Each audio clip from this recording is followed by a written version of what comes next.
Hello everyone, my name is Vivek Sharma and in this video we will be discussing about 5 major articles. पहले article में हम Teesta river के बारे में बात करेंगे। इसमें चाइना को इनवाइट कर रहा है कहीं ना कहीं बांग्लादेश, हमारे लिए ये कंसर्न है। देन अर्बन फायर रेजिलियंस के बारे में वी विल बी डिस्कसिंग। महालेनोबिस के बारे में हम डिस्कस करेंगे, इनकी 133rd बर्थ एनिवर्सरी है, इसके बारे में हम डिस्कस करेंगे। देन अनीमिया को लेके गवर्नमेंट ऑफ इंडिया कुछ नए नॉर्म्स लेके आ रही है, उसको डिस्कस करेंगे। एंड लास्ट में अल्बेनिया के बारे में डिस्कस करेंगे।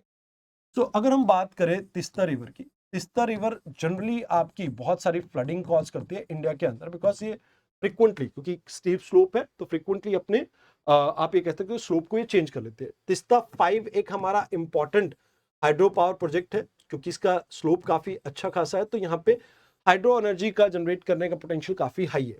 तिस्ता रिवर आपकी सिक्किम से ओरिजिनेट करती है एंड यहाँ पे चाइना को इनवाइट किया है आपकी बांग्लादेश के प्राइम मिनिस्टर ने, ताकि comprehensive management and restoration project के अंदर वो भी अपनी स्टडी के थ्रू इनकी हेल्प कर सके।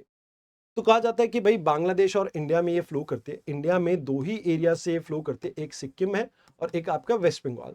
तो शो मोंग लेमो लेक से ये आपकी ओरिजिनेट करती है, जहां पे आप कह सकते हैं कि ये ग्लेशियर से फीड की जाती है एंड बंगाल के अंदर सिलीगुड़ी एंड जलपाईगुड़ी के अंदर ये फ्लो करती है एंड जमुना रिवर से जाके ये मिलती है कहाँ पे, बांग्लादेश में। जमुना रिवर आपके ब्रह्मपुत्र रिवर को ही लाइक बांग्लादेश में कहा जाता है।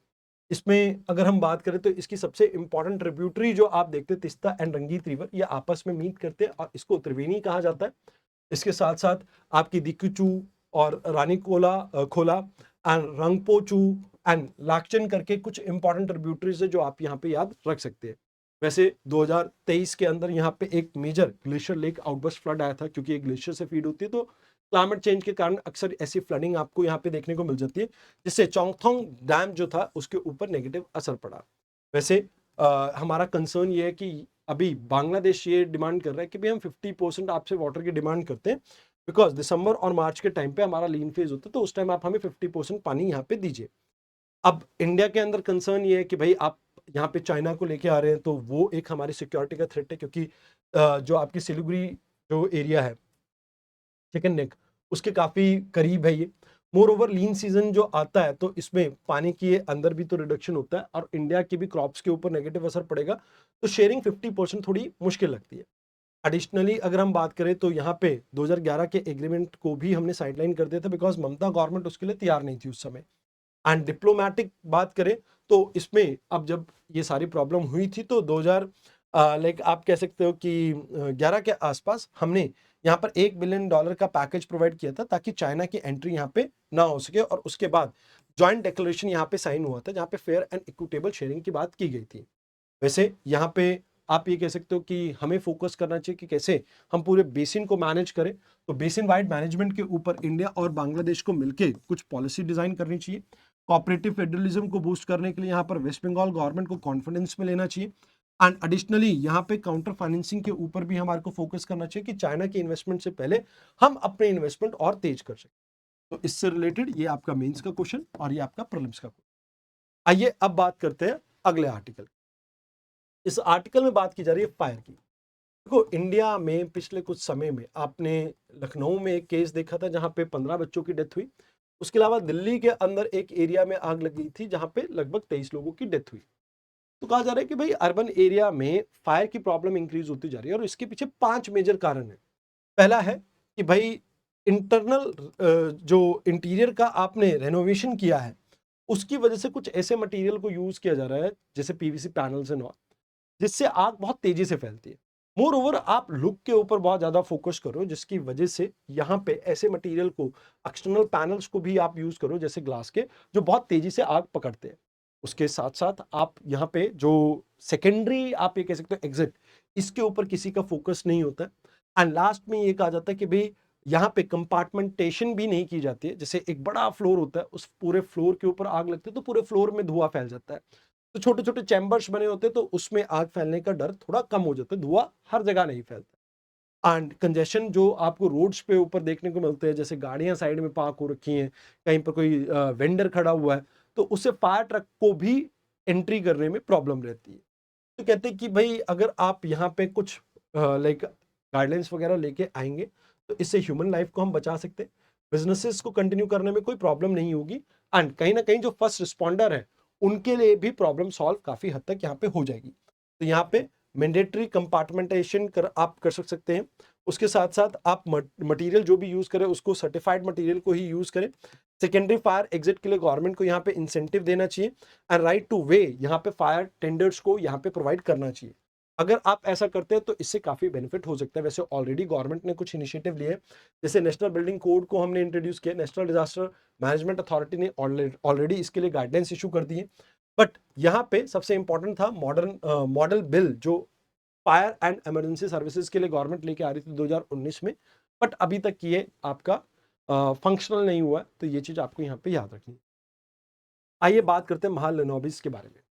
तो अभी 29 ऑफ जून को हमने इनका 133rd बर्थडे सेलिब्रेट किया, एंड कहीं ना कहीं इसको नेशनल स्टैटिस्टिकल डे के तौर पे हम यहाँ पे सेलिब्रेट करते हैं। कहा जाता है कि भाई भारत को स्टैटिस्टिकल डाटा के अंदर सेल्फ रिलायंट बनाने के लिए इनका काफी बड़ा रोल है।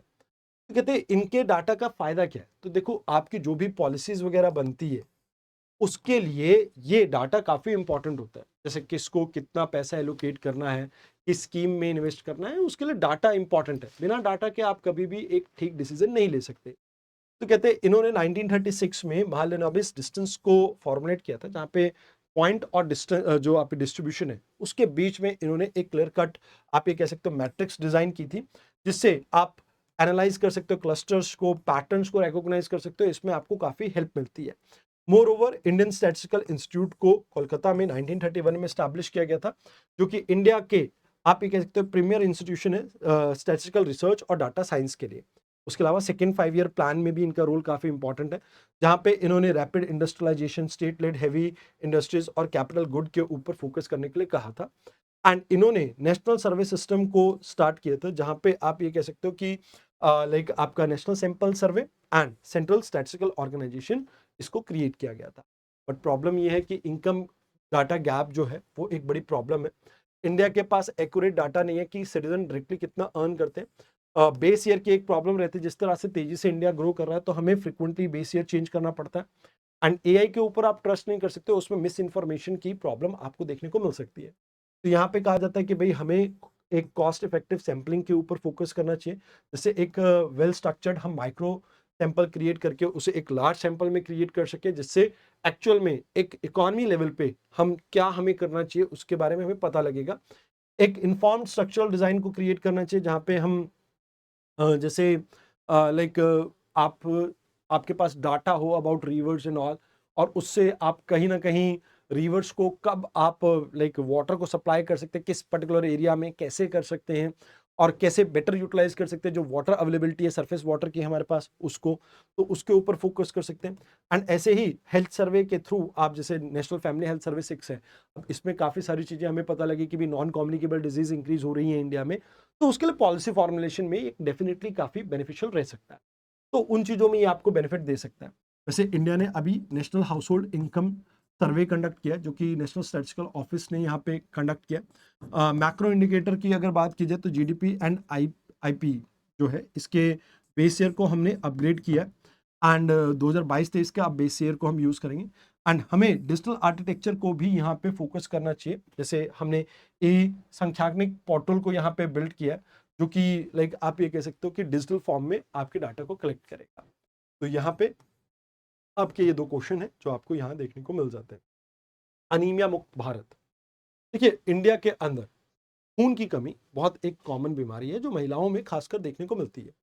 तो अगर इंडिया के अंदर बात की जाए तो 6 महीने से लेके 59 मंथ तक के बच्चे जो हैं यानी 5 साल से छोटे, इनमें 67% ये प्रॉब्लम है। जो रिप्रोडक्टिव एज ग्रुप में वुमेन है उनमें 57% ये प्रॉब्लम है। प्रेग्नेंट वुमेन में 52% एंड एडोलसेंट गर्ल्स के अंदर 59% ये प्रॉब्लम देखने को मिलती है as per national family health survey 5।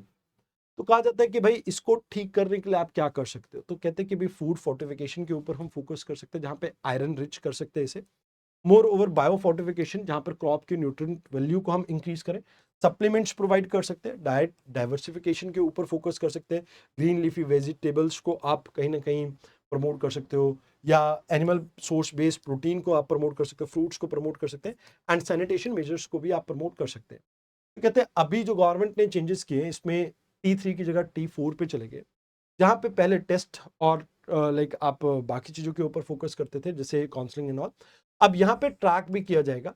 And इसमें ईट राइट को भी हम प्रमोट कर रहे हैं, जहाँ पे क्रॉप जो आप खाना खा रहे हैं, डाइटरी डाइवर्सिफिकेशन के ऊपर हमारा फोकस रहेगा। पहली बार इन सब के अलावा यहाँ पे जो 6 महीने से छोटे बच्चे हैं उनको भी इंक्लूड किया गया है। तो यहाँ पे कहा जा रहा है T4 कैंपेन इकोसिस्टम को बिल्ड किया जाएगा, जिसमें आशा वर्कर काफ़ी इंपॉर्टेंट रहेंगी, जिसमें टेस्टिंग होगी, टेस्टिंग के बाद पता लगेगा कोई अगर प्रॉब्लम है तो, और उसके बाद वहाँ पे ट्रैकिंग की जाएगी कि किस तरह से उनको और बेटर रिजल्ट दिए जा सकते हैं। तो यहाँ पे डिजिटल ट्रैकिंग इंफ्रास्ट्रक्चर को हम क्रिएट करने की बात कर रहे हैं। तो आयरन डेफिशिएंसी अनीमिया की अगर बात करें तो इंडिया में एक सबसे बड़ी कॉमन प्रॉब्लम है, जैसा मैंने आपको डाटा में भी दिखाया, खासकर pregnant womens, lactating mothers and young childs के अंदर ये प्रॉब्लम ज़्यादा देखने को मिलते हैं। इससे थकावट ज़्यादा रहती है, कहीं ना कहीं जो ब्रेन की फंक्शनल प्रोसेस से फंक्शनैलिटी है उसके ऊपर असर पड़ता है, एंड साथ के साथ अडल्ट्स की वर्क कैपेसिटी भी यहाँ पे कम हो जाती है। तो आपको यहाँ पे लाइक सबसे बड़ी प्रॉब्लम जो देखने को मिलती है कि हम लाइक जो खाना खाते हैं उसमें आयरन डेफिशिएंसी देखने को मिलती है, वो एक प्रॉब्लम आपको देखने को मिलती है। तो ये आपके 2 क्वेश्चंस हैं जो इससे रिलेटेड है, जिसको आप देख सकते हैं। आइए अब बात करते हैं अल्बानिया की। अल्बानिया अभी रिसेंटली फ्लेमिंगो रेवोल्यूशन के लिए आपका थोड़ा न्यूज़ में था। तो यहाँ पे एक बड़ा मेजर एक लग्जरी प्रोजेक्ट स्टार्ट हुआ जिसकी वजह से न्यूज़ में था। तो ये अल्बानिया है, अल्बानिया के ऊपर यहाँ पे मॉन्टेनिग्रो आ गया, ये कोसोवो आ गया, यहाँ पे आपका नॉर्थ मैसेडोनिया आ गया, ये ग्रीस आ गया। तो ये इनके साथ बॉर्डर शेयर करता है, ये एड्रियाटिक सी है, ये आनियन सी है, एंड इटली के लाइक साथ ही कोस्टल बॉर्डर अपना शेयर करता है। तो दीज आर द थिंग्स जो आपको यहाँ पे याद रखनी थी। तो आज के डिस्कशन में इतना ही। धन्यवाद।